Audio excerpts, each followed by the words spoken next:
Welcome into Chicago Bears Now. My name is Harrison Graham. There is a ton going on around the NFL as we speak, so I'm going to react to some of the big news that's happened today and how it impacts the Chicago Bears and how it could affect their offseason plans regarding the trade market, free agency, some of their own free agents, etc. So hit that subscribe button and rock with us as we're bringing you content every single day. Probably be back for another video later, so stay tuned for that.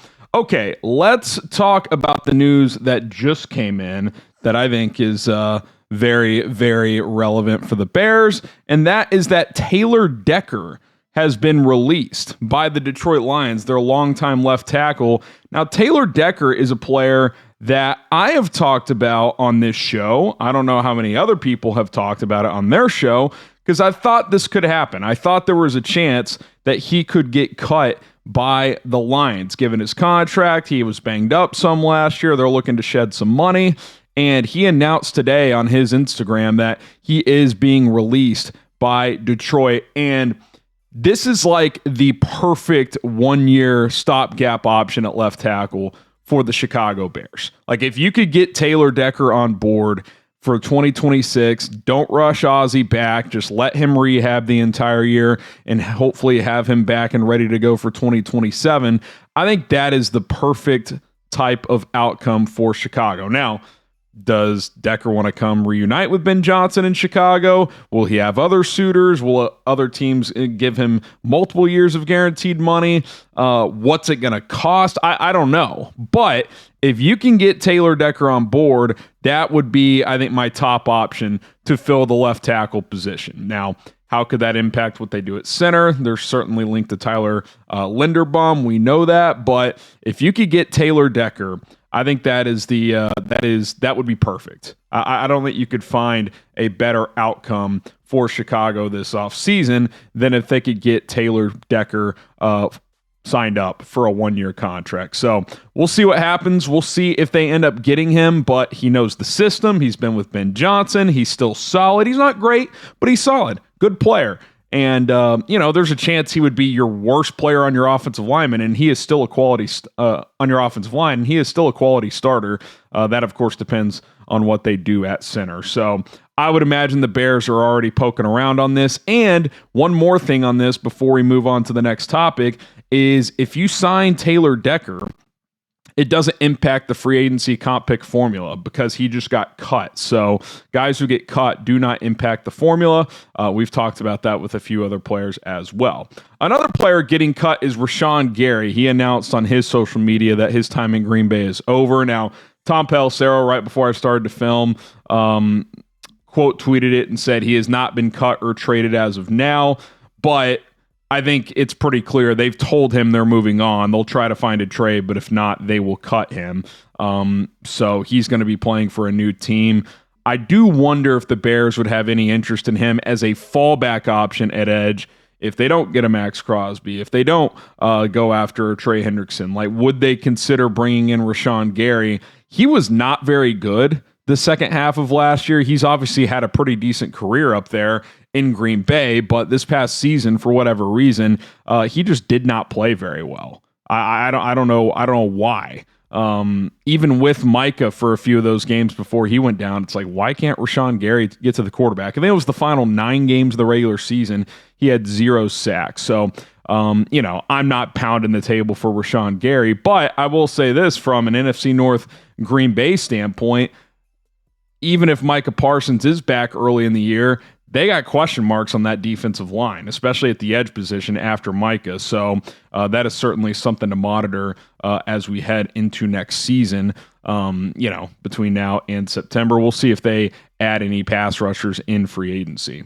All right, shoot your shot with PrizePicks and get $50 instantly in lineups when you sign up and play your first $5. PrizePicks is now giving you $50 in lineups when you sign up and play your first $5. PrizePicks makes every dunk, every dime, and every board that much more exciting. So don't miss out and get started on America's #1 app for sports picks right now until and you're good to go with PrizePicks. Football might be over, but I'm just getting started with PrizePicks. Basketball, Baseball is just around the corner. Hockey, soccer, so many sports to choose from, so many statistical categories, points, rebounds, assists. And basketball, you got assists and goals in hockey and soccer. You got season-long football stat projections. All you got to do is pick at least 2 players and take more or less on the various stat projections they have available. If you hit, you win money. It is as simple as that. So check out PrizePicks today. Download the app. Use our code CLNS to get $50 in lineups after you sign up and play your first $5. That is code CLNS to get $50 in lineups after you sign up and play your first $5. PrizePicks. It is good to be right. Okay, Tyler Biadasz to the Chargers. So Biadasz, who reportedly was either going to visit or had visited the Bears, he is now signed with LA. And then later, Florio came out and said that visit never happened. So maybe it was scheduled, but then the Chargers gave him a deal he couldn't turn down, so he signed with them. He is signing with LA on a 3-year, $30 million contract to become their center. I do like that move for the Chargers. Bradley Bozeman was brutal last year protecting Justin Herbert at center. Obviously, that's one less center off the market for Chicago. So we'll see what that means in their pursuit of replacing Drew Dahlman. Obviously, Tyler Linderbaum is the top free agent center out there. There seems to be an increasing link between the Bears and Tyler Linderbaum, so I'm not sure if they were ever in on Biadasz. It does seem like they're very interested in Linderbaum. As we discussed on that video earlier today, like, are the Bears trying to go after Max Crosby and Tyler Linderbaum? Is it one path or the other? We'll see where that sits, certainly. But as we sit here right now, Linderbaum's the top free agent center, Connor McGovern, and then it's kind of another tier of guys like the Lloyd Cushenberrys of the world and guys like that. So we know Ben Johnson values that position very much. So they're not going to mess around. Don't be shocked if they go after Tyler Linderbaum in NFL free agency. Oh, there's PJ.